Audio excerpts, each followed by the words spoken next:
Hey, and welcome to another edition of Podcast for the Future. My name's Tim Chrisman, and I'm joined today by Phil Scully, the general partner and co-founder of the Explorer One venture firm. Mr. Scully co-founded Explorer One Fund in 2021 and is responsible for the operations, fundraising, and investment due diligence. Prior to that, he worked as an institutional investor analyst for 12 years. He was a senior equity analyst at Dividend Assets Capital from 2015 to 2020, worked as an equity research associate with the Capital Group companies from 2008 to 2015. And from 2006 to 2008, Phil worked as an investment banking associate in the energy and financial divisions for Credit Suisse. He has an MBA from Georgetown University and received his BA from Kenyon College. He's a big brother through Big Brothers Big Sisters of America and previously served on the board of directors of New Directions. Phil, it's great to have you here today. Thanks for joining us. Tim, thanks so much for having me on to talk about a space, really exciting time for space. Yeah, no, and I'm particularly interested to hear more about what got you into space. We'll build into what you're doing, but I'm always curious what it is that gets people interested in space and brings them into the sector. Yeah, I had been working in investing in financial services and working for a large mutual fund. And I worked with this woman. I think she's probably the greatest investor in the world, or at least that I've interacted with. And her name was Sky. And so Sky was investing into companies that were biotech companies, healthcare companies. And everything that she thought about was big, had to change the world. And so we started working on a company, and they potentially were going to cure a disease. And that's happened very few times over the course of history. And so they were going to cure hepatitis C. Turned out they did cure hepatitis C, and Sky was a very large investor in that company. And the company she was working for was the largest investor, one of the largest investors. And so this sort of turned on this light bulb in my mind that I could use my skills of investing to really invest in companies that could do great things for humanity. And so I started looking at things like psilocybin and how that could help people with depression. There's wonderful news about magic mushrooms today and how it can cure or help cure TRD, treatment-resistant depression. I started looking at Elon Musk a lot and what he was working on with his car company. And my wife at the time had a Tesla, and we really enjoyed that, but we thought more about not getting fuel and gas and starting to use electric cars. And so all of these things brought me to space and this new space economy, what space can do potentially for humanity. To me, in terms of solving a lot of problems we have here on Earth, is the reason why I'm spending a lot of time on space and trying to get capital into these new fast forming companies. I think a lot of people that I'm interacting with in space have this same mission, the same mantra: space is good for humanity. And so that's the reason. I didn't grow up like an avid reader of science fiction. Yeah, I do love Burning Man and love AI and robots and that type of thing, but I don't have a background in building rocket ships and going to the Mojave to launch rockets.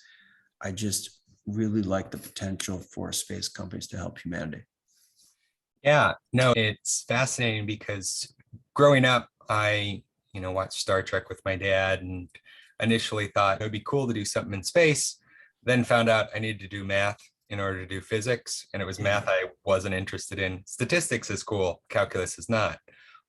And so I spent the next 15 years basically thinking like space isn't for me. And that's most people go through life. We're not rocket scientists. We're not some nuclear engineer that can solve equations in our head. But it's been fascinating watching the space economy grow and expand the sort of people that are needed. It's not just the people from the 60s who need to get us to the moon for the first time. We really do need a much broader array of people. And everybody has pretty similar motivations. They're talking about how can space make the world a better place. And that really does seem to be a unifying thing for a lot of people coming into the sector. I've seen, and many companies that have technology that I could never understand, with chief technology officers, chief innovation officers explaining concepts that I'm just not smart enough to understand. But they're really great entrepreneurs, they're really great empire builders, business builders. They understand that the technology is important and understanding that's important, but its place in the economy, its ability to raise capital, the ability to attract customers, consumers, that you have to be able to relate to all types of people. And while I think it's very impressive that JPL and NASA have some of the smartest people, I realize it will be outsiders like us that really help prove out the potential for space. If you just have people that are focused on building rockets and truth-seeking missions in academia, you really will not see the full potential. I think of it as the equivalent of the internet. The internet is a wonderful place that invents crazy things. At the beginning of the internet, people were trying to sell these absolutely absurd things online, and then all those companies went out of business. Years later, those companies that were selling things online, they allowed people to survive during COVID. Mm-hmm. So you need these creative types of people. I think within blockchain, you saw the NFT market bring a tangible approach to the crypto world. And so I think that's what happened on me. The best companies, I'm saying, Tim, are the ones that marry a very strong technical person with an outsider, with a young entrepreneur, with a different perspective. And now that perspective, I would say, is not just going to be technical or non-technical. It's going to be, do we have enough women working in space? Do we have enough people from different socioeconomic backgrounds? It's not going to be the old world of space anymore. Elon will not allow that. It won't allow us to get to Mars. So I think people like yourself, people like myself, are being attracted to this industry. And now there's a role for us. And I think that's a really big positive. And I think that's a recent development. Yeah, it really is. And it's been a exciting time to be able to see and help facilitate people from all walks of life coming in. I mean, we host a monthly conference series over here at the foundation where we try to bring in people that are adjacent to the space sector, but doing things that the sector needs. And that ranges from what are people going to wear in space to Cirque du Soleil performances. Like, both of those are inevitable at some point, and there are people thinking about it, and it's exciting because basically anything we have here on the ground, we're going to need in space. And so it's been really cool to see people starting to realize that they too can join this. I think you'll like the story. I was talking to a company recently, and they make cookie ovens for space. I was asking them where they came with this idea, because I was like, I think we need to focus on food and water and some of these basic things. Apparel, you mentioned, I think that's a great area. And they said they were meeting with someone in the government, and they said the worst thing that will happen is we do end up figuring out transportation, and we do figure out colonizing a location off Earth. And then everyone wants to come back because the food is so terrible. And I thought that was a funny thing, but you have to realize, like, you create a world, you have to create a world that people want to live in. So we'll have to have art, and we'll have to have great food and culture, and it'll have to be a healthy environment for people to live in. And you're not going to figure that out if it's just a bunch of people from NASA that are constantly thinking about what's the safety around this transport vehicle, or what's the efficiency. You need these other type of people. But space has a lot of work to do, because I think right now we're seeing labor is such a big issue with companies and trying to find great talent. And a lot of space companies, they're in areas like Florida and Texas, Colorado, and those are very tight labor markets. So they'll have to pull in different skill sets.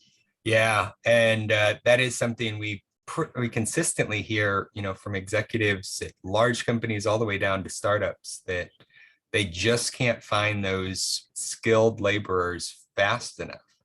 And so, it's been really surprising, because in my head, that's a natural pipeline of workers for any sector, but a couple of times I've talked to community and technical college leadership and explained to them how they can participate in the space sector.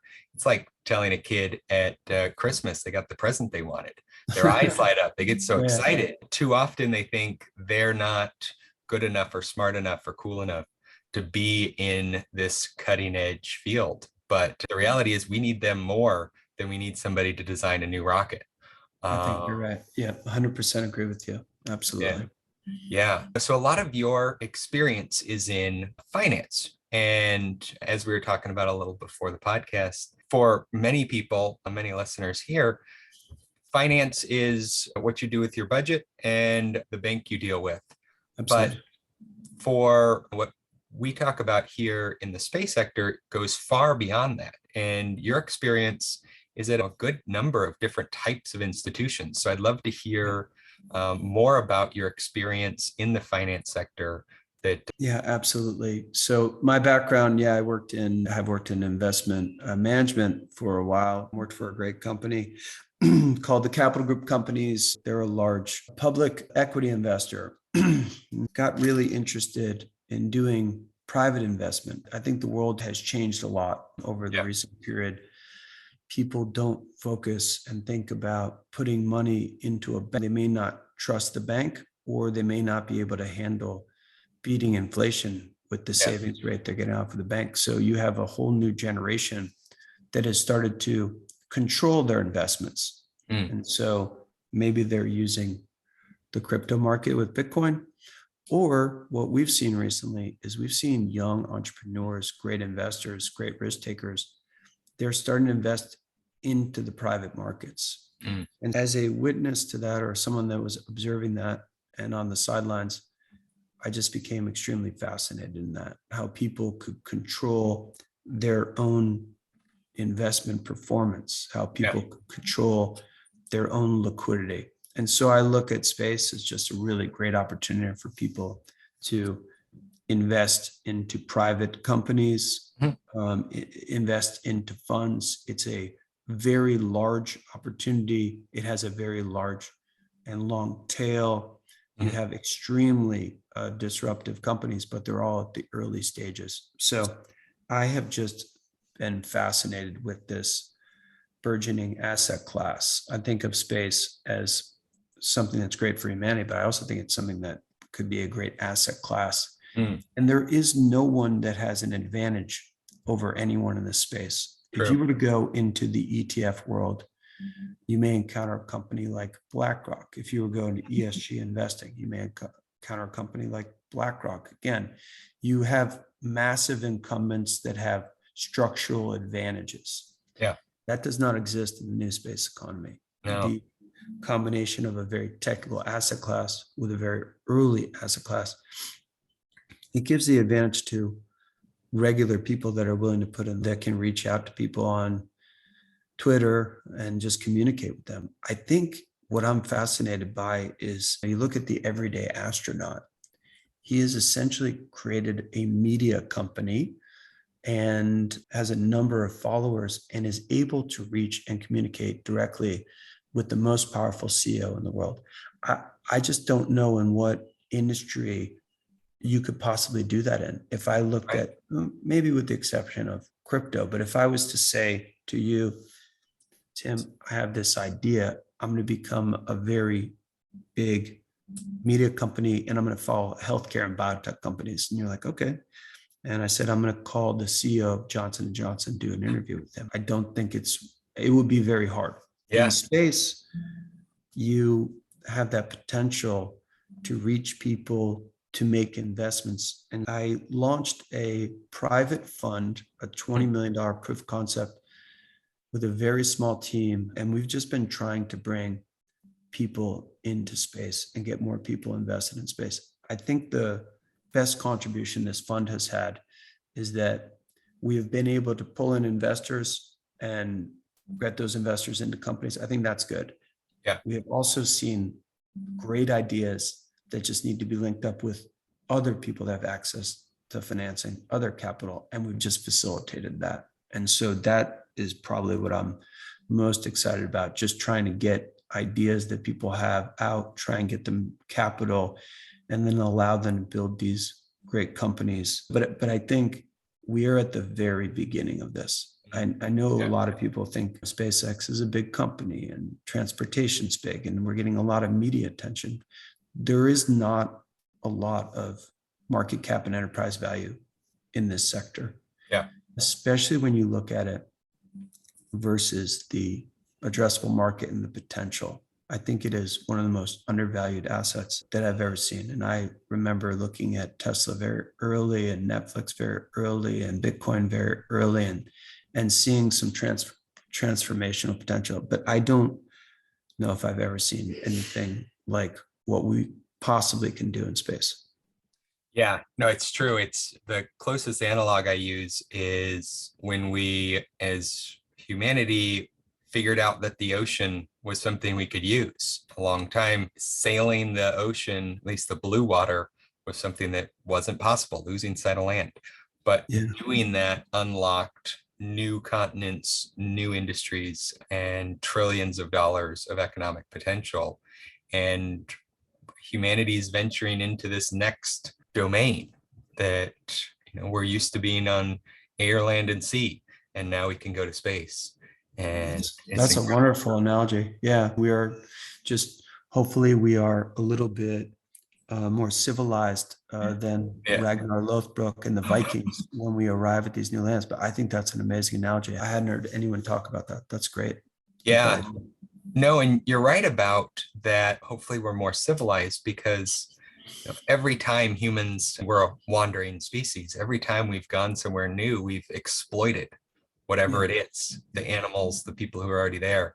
But now in space, we have a chance to do that where it truly is the people going are taking the risks. There's not a plant life, animal life, other humans that are going to be exploited, at least initially. And hopefully we can use that to create a norm that really is able to persist.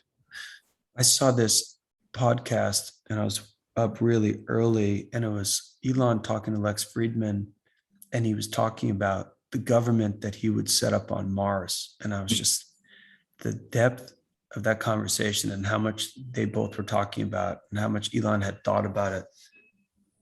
Yeah. It got me excited to think, okay, people are starting to think about, if this is inevitable, how will we interact with like you were saying, the land there and potentially the life that we encounter there, the people there.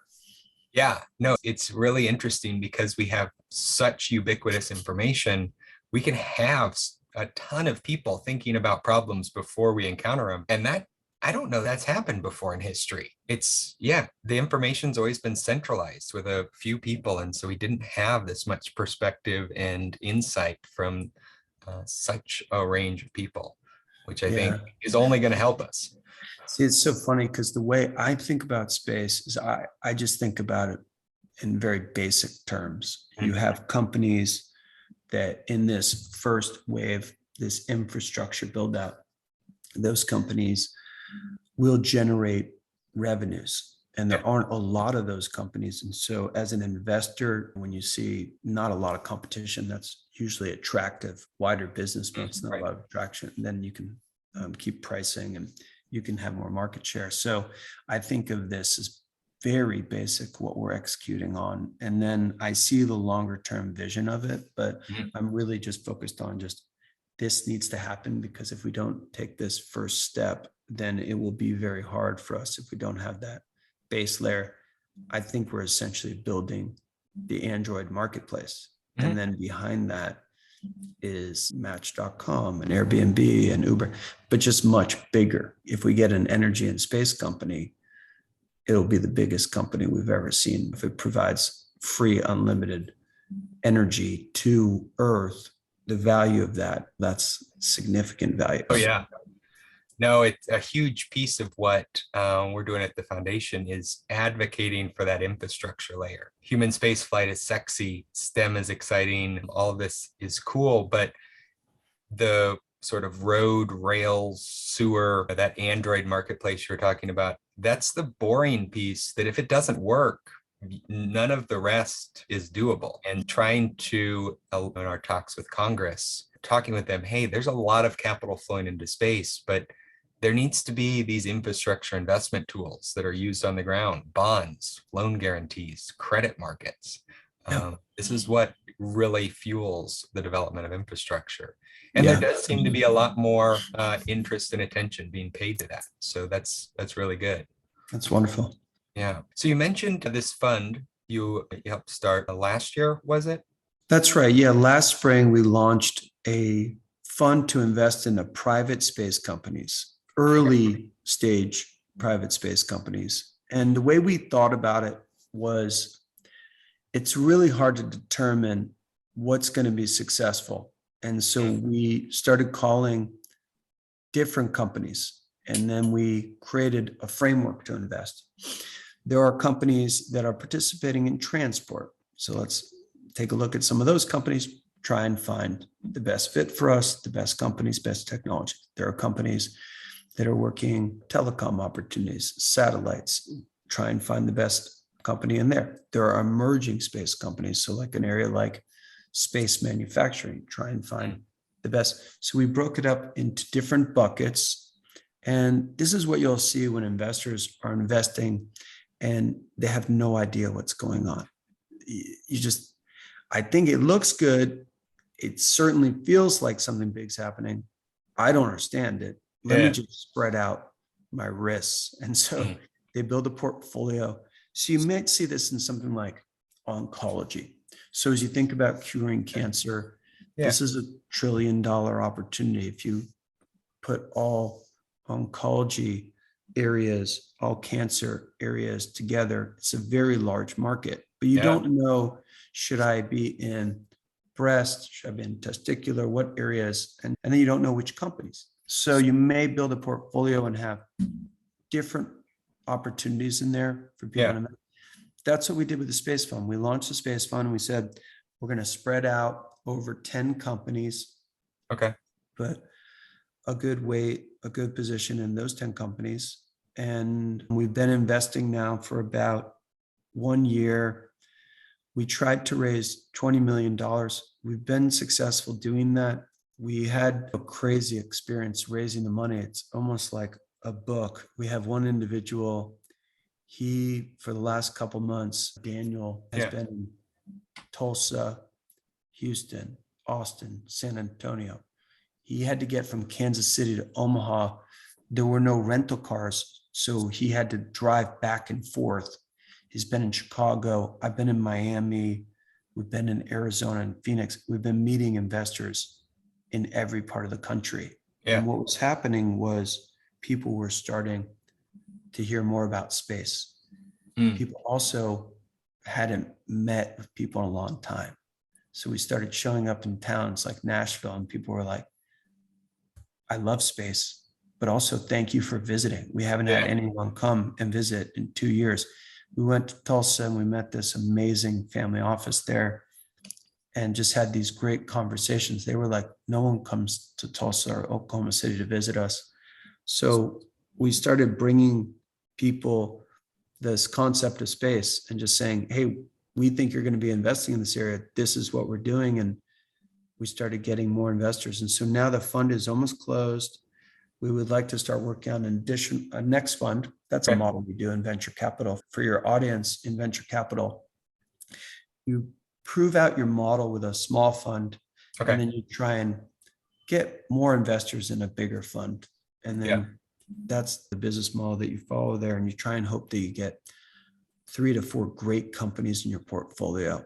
And then some don't work out. Like some, they hit a snag, they run out of capital. So we've been having a great time, but what's been the most fun is just talking to people about space.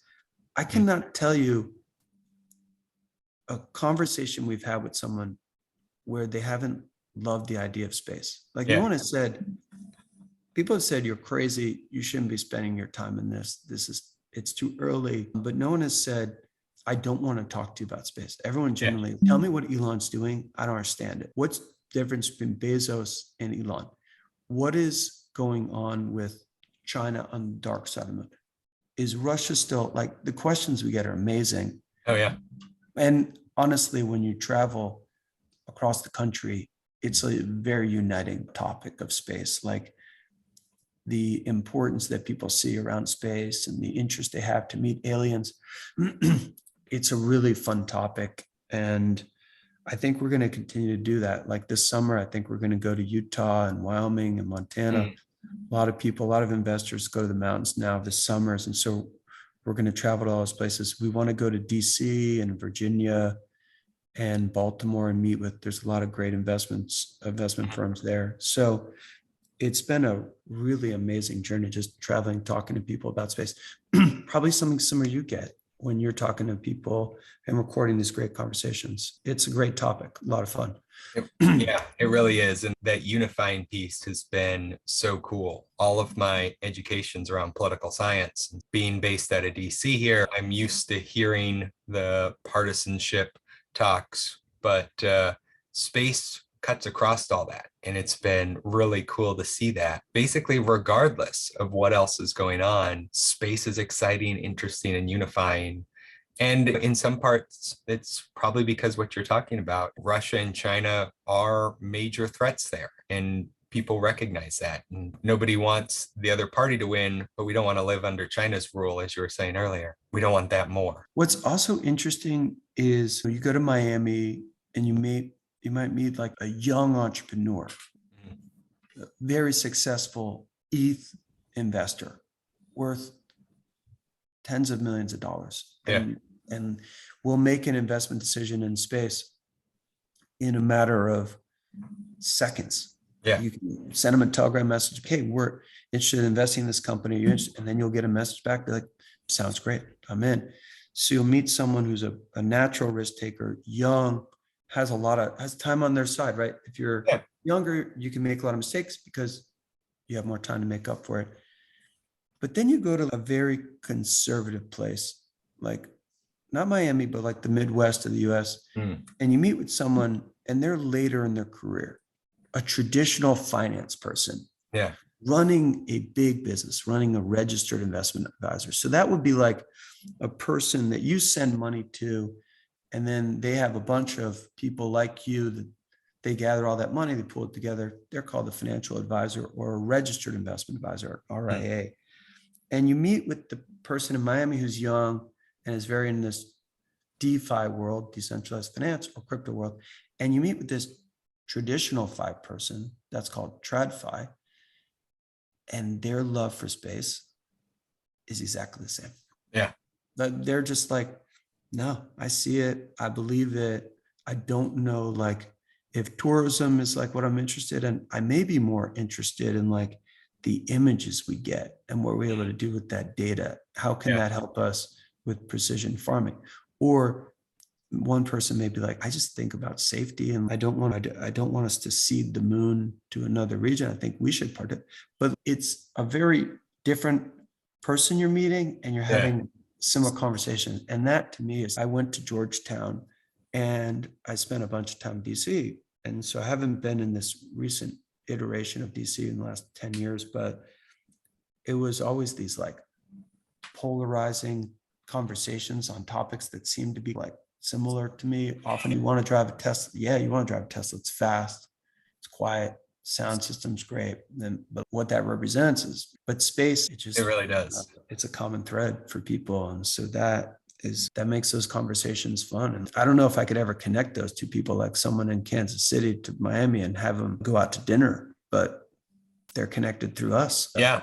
And it sounds like they would at least be able to have a good conversation. We'll just put them in Telegram and we'll just send them pictures of skyscrapers that are the Starship in Brownsville, and they'll both be happy. So it's true. It's true. But we need all of those people because we need the older generation of people that have all the wealth in this country, the silver lining. We need their capital. And then we need like the young entrepreneurs to build businesses and take risks. And so we need all these people. Yeah, no, it's true. And a lot of times the challenge in talking with those more conservative people, at least on the politics side that we're doing here, is convincing them that it's now. They're going to be interested. They're excited.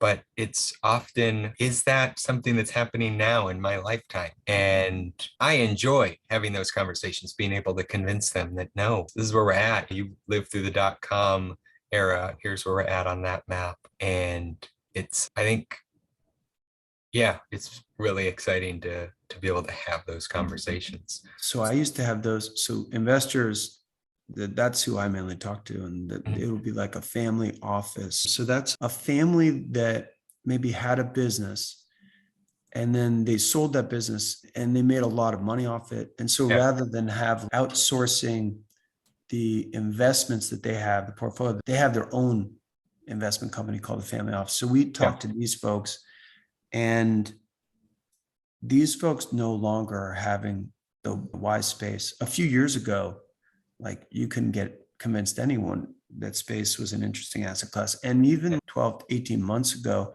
you had some people, but in general, people just were like, this is, not a good area to invest. Why would I do it? Why now? You'd always get that question. And so I think we are really close to being past for the people I talk to, which would be like investors. And now it'll take a while for adoption of everyone. But I think from an investment perspective, when you're in that uncomfortable area and having those uncomfortable conversations and people don't believe you, those are when you have to feel the most excited. Because if you are right, which you're not always going to be right, but if you are right, then all of those people are behind you and you've already invested. And so what they'll have to do is they'll have to catch up if you're right. And so that's what drives that for risk takers. That's what drives really outsized performance.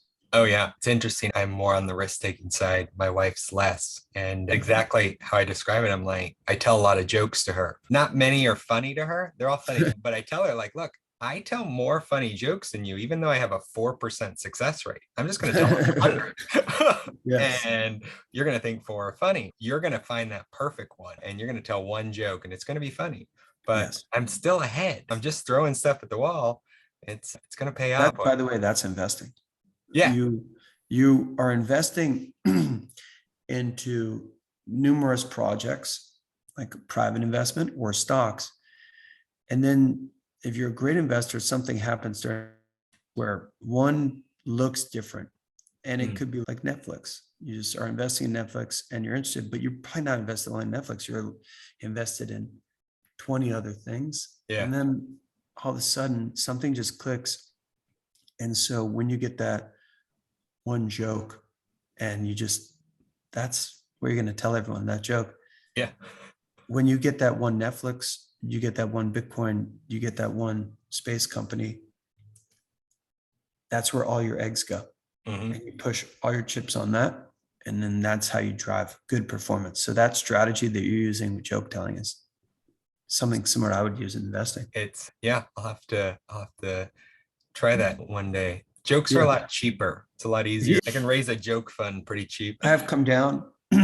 Easier to start businesses in this country. And so it's easier to invest than it's ever been. I think the democratization of the crypto markets and what we're seeing there's a great crowdsourcing a company called Space Ventures. They're out of Florida and they do a wonderful job of bringing retail everyday investors into these amazing space companies. And so when you can invest smaller dollar amounts and you don't need to be worth millions of dollars, that to me is the dream. So they're doing a wonderful job.